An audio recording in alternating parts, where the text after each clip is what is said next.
Cena bizarra, velho. Sério, que cena agoniante. Oi, pessoal, eu sou Yuri, sejam bem-vindos a mais um vídeo nesse canal. E hoje vamos falar do quarto episódio da série It Bem-vindos a Derry. Que pra mim, claro, superou o terceiro episódio, ele tá ali batendo de frente com o primeiro e o segundo. Já tivemos cenas grotescas, cenas de arrepiar, avanço na história, a origem da coisa, explicação do porquê não sai da floresta. Então, assim, foi um episódio muito completo. Vamos analisar, falar de alguns detalhes. Lembrando que toda semana eu faço um vídeo aqui de Welcome to Derry, né? Então é importante você se inscrever e se você gostar desse vídeo, deixa seu like. Então, sem mais enrolação, vamos logo pro vídeo.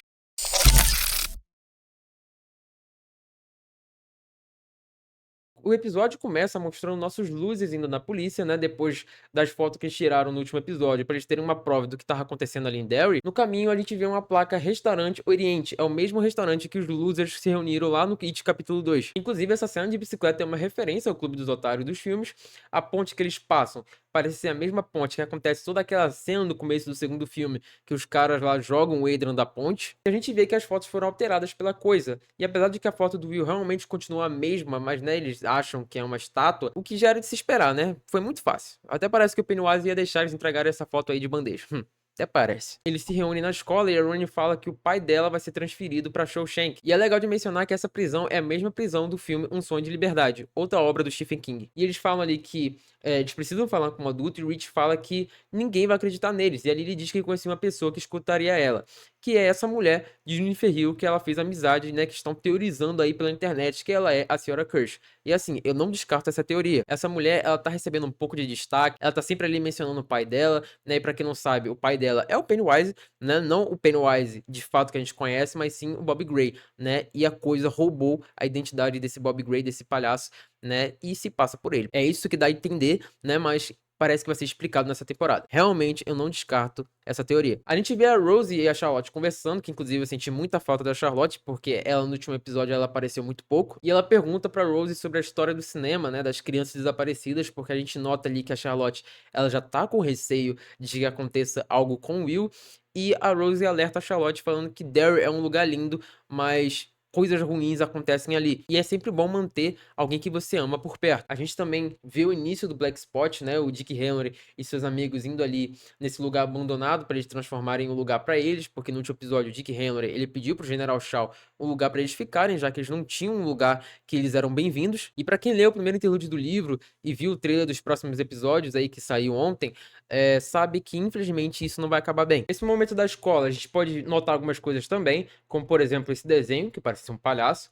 Vemos alunos assistindo no projetor a explicação de como a bomba atômica funciona e como você pode se proteger, né? E vemos a tartaruga ali referenciando a Maturin. Nessa explicação como você pode se proteger, né, que é se abaixar e se esconder, foi exatamente isso que a Lily fez lá no primeiro episódio, na cena do cinema. A gente vê esse momento da Charlotte com o Will, né? A Charlotte perguntando o que está acontecendo depois dela encontrar as fotos na gaveta dele, né? E ele apavorado tenta explicar para ela o que está acontecendo e que ele acredita que o pai da Ronnie não fez nada de errado e a Charlotte fala para deixar entre eles isso, né? Inclusive no jantar ela desconversa ali falando que o Will tá gostando de uma garota, né? E o Leroy, e ela fala pro Leroy levar ele pra pescar, já que ele não tinha muito tempo com o garoto, enfim. E eu gosto muito desse momento de família dos Hanlon, né, cara? Essa dinâmica deles três, né? Ainda mais quando o Leroy levou o Will pra pescar e aconteceu toda aquela cena, e o Leroy sai ali pra buscar isca, né? E a coisa puxa o Will pra debaixo da água e ele vê o Leroy todo queimado. E essa cena aqui também foi muito boa, tá? Inclusive,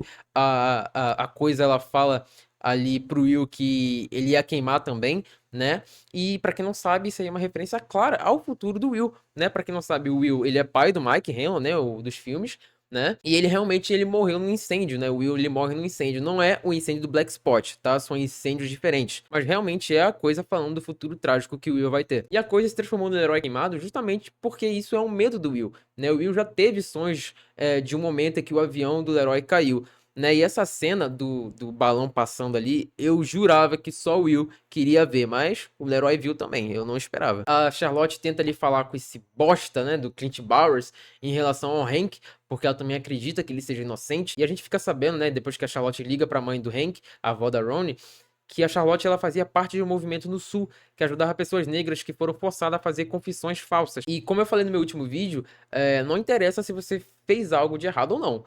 né? Você ser uma pessoa negra já é motivo suficiente pra você ser colocado na prisão. Então, assim, só é necessário uma história falsa pra te manter lá dentro. E essa situação do Hank, ela é muito complicada, né? Justamente por ele ser negro, mas também por ele não ter álibi. Porque realmente ele não estava no cinema, mas ele também não estava em casa. A gente volta ali pro Dick Halloran e a gente vê que ele tá tendo essas visões. E ele vê a avó dele de novo, falando pra ele tomar cuidado, manter a tampa fechada, que eu acredito que seja a tampa do esgoto, que é o covil da coisa. Foi mexer com quem tava quieto. E eu fico me perguntando se depois do último episódio, que o Dick lá achou a coisa entrou na mente dele, fez ele ver aquelas coisas, se não ficou uma ligação psíquica entre eles. Pode ter acontecido isso. A gente vê o Leroy chegando depois, conversando com o Dick. Depois daquela cena do Leroy com o Will, a gente vê que realmente o Leroy ficou intrigado com o que o Will falou. Ainda mais que o Will falou que tem algo ruim ali em Derry. O Leroy, sabendo do que tá rolando, todo esse mistério relacionado à arma que eles estão procurando, vê as coisas que o Dick fez, né? E ele pergunta pro Dick o que que tá acontecendo ali. O Dick fala que não sabe e ele prefere continuar assim, sem saber. Então, assim, eu acho que a gente vai ver pela primeira vez o pai acreditando no filho, né? Apesar de que agora, no momento, ele não tá acreditando 100%, acredito eu, mas em algum momento ele vai. Os nossos losers também se reúnem e o Will fala que a coisa só quer assustar eles, porque alguns predadores sentem o prazer de fazer isso por conta do sabor do medo. E ali ele fala que o Matt, ele tava vendo coisas, né, antes de acontecer o que aconteceu com ele, e eles não sabem se realmente ele tá morto, né? Depois do que rolou nos episódios anteriores, deles aparecerem ali na caixa de cereal e o corpo do Phil e do Matt não apodrecerem, no cemitério não ter aparecido o espírito deles, então assim, essa teoria de que eles estão vivos pode ser verdade, né? E a Lily, ela tem a brilhante ideia de pegar uns remédios da mãe dela ali, e ela diz que a mãe dela usa debaixo da língua quando ela tá estressada, e remédio faz problemas desaparecerem como mágica. Eu acho interessante como eles não deixam a inocência das crianças de lado, porque apesar de estarem correndo atrás, tentando entender o que é essa coisa, eles são crianças. A Charlotte vai na polícia ali de novo com autorização, né, pra falar com o Hank, e assim, ela acabou com o policial com palavras, só palavras, tá? E eu não sei se eu disse isso nos outros vídeos, mas, cara, a Charlotte pra mim é a melhor personagem dessa série, tá? Ela tá top 1, depois vem a Lily. É revelado pra gente, numa conversa com ela e o Hank,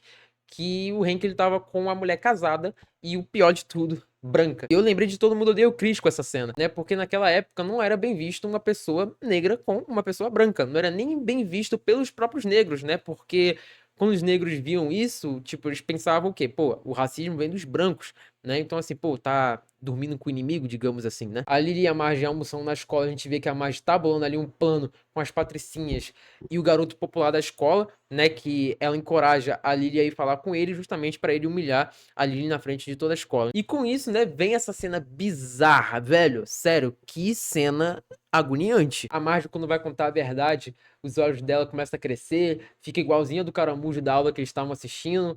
E assim, o CGI ficou ruim? Ficou. Mas isso não deixou de fazer eu me arrepiar com essa cena, cara. Que essa cena, ela é grotesca, bizarro demais. E a Lily tentando ali ajudar a Marge. E o que que acontece? A classe inteira aparece, vê ela ali com um negócio na mão, né, em cima da Marge e fica dando a entender que ela que fez isso, cara. Então, assim, eu fico triste porque a Lily não tem um momento de paz nessa série, cara. Coitada da Lily. Tinha muita gente esperando esse momento, né, da Marge se ferrar, né? E, gente, eu não consegui falar assim, ah, bem feito pra você, sabe? Porque a Marge, ela é uma personagem muito complexa. Todo esse lance dela querer se encaixar, fazer parte de algo, sabe? Desde o início eu sabia que tipo de personagem ela seria e o que ela se tornaria, né? E a gente sabe que ela vai entrar no grupo dos losers, assim, poderia ser em circunstâncias melhores, mas não é. Né? Enfim, comentem embaixo o que vocês acharam dessa cena e você acha que a Marge mereceu ou não. Tem essa cena do Will olhando pelo telescópio e quando ele aponta ali pra baixo, o Pennywise tá atrás da árvore, né? Cara, essa cena também, os olhos dele se abrindo, é uma cena simples, mas assim, dá um cagaço. O Leroy, ele vai lá fora, né, achando que alguém tá vigiando a casa, justamente porque o amigo dele viu a Charlotte entrando na delegacia e contou pra ele, né? E ele acha que ela tá se metendo demais nesses assuntos, não quer arrumar problema, ainda mais com os brancos. E ele avista o balão novamente, né? Assim, o Pennywise não quer nem saber, cara. Ele tá avisando, ó, gente, eu tô por aqui, viu? Me encontrem, me encontrem. Então também entendemos mais da origem da coisa, né? O sobrinho da Rose tá ali preso enquanto o Dick Henry tenta interrogar ele, né? Enquanto o General Shaw e o Leroy estão ali assistindo. E o Dick, ele acaba entrando na cabeça dele e vendo o começo de tudo, que é a chegada ali da entidade, que é a coisa, né? A gente vê que eles extraíram aquele pedaço de rocha e foi usado como arma, e eles chamam a coisa de Galu. Todos ficavam longe da floresta, até que os colonos chegaram e foram caçar lá,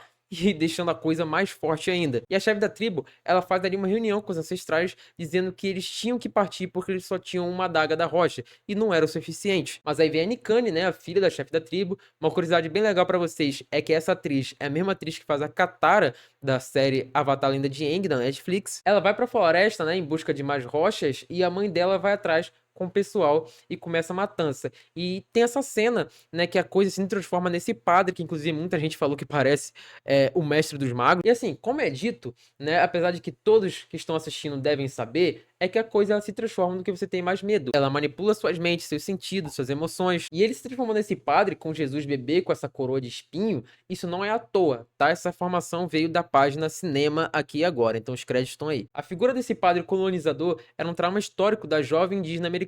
Isso foi por conta, né, do impacto da colonização europeia sobre como a religião cristã ela foi imposta a comunidades indígenas, né, e usava como ferramenta de dominação cultural, violência física e espiritual. Depois que a chefe da tribo morre, a sua filha consegue mais pedaços das rochas e ela coloca em volta da floresta, né, 13 pedaços da rocha para manter a criatura lá dentro. Para quem não sabe, para quem não entendeu, gente, essa floresta é a própria Derry. Enquanto ela enterra ali os buracos, a gente vê um casco de tartaruga. Isso é interessante porque é falado em alguma entrevista, se não me engano, que essa tribo, esses nativos, são adoradores de Maturin. Eu já falei aqui, mas não custa falar de novo, é que Maturin, ele é um ser cósmico, tá? Que ele é o oposto da coisa. Enquanto a coisa representa causa e destruição, Maturin representa a criação. E eu até falei no meu último vídeo que a coisa não devia sair da floresta por conta de algum ritual. Assim, não é bem um ritual, mas chega perto, né? Eu quase acertei. E, cara, essa cena do Dick Henry batendo palma, né, com a Rose desse jeito, eu achei que era o Pennywise, cara. Ainda mais depois que ele dá esse sorrisão dele aí,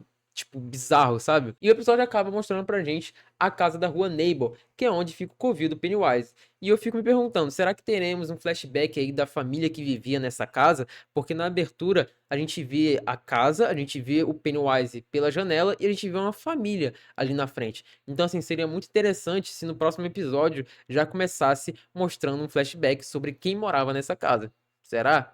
Vamos ter que esperar pra ver. Bom, gente, esse foi o vídeo. Eu espero que vocês tenham gostado. Comentem aí embaixo o que vocês acharam dessas cenas grotescas, o que vocês acharam desse episódio, o que vocês acharam disso daí que aconteceu com a Marge, se ela merecia, se ela não merecia. Enfim, comentem aí embaixo também se eu deixei algum detalhe passar. Beleza? Valeu, falou e até a próxima.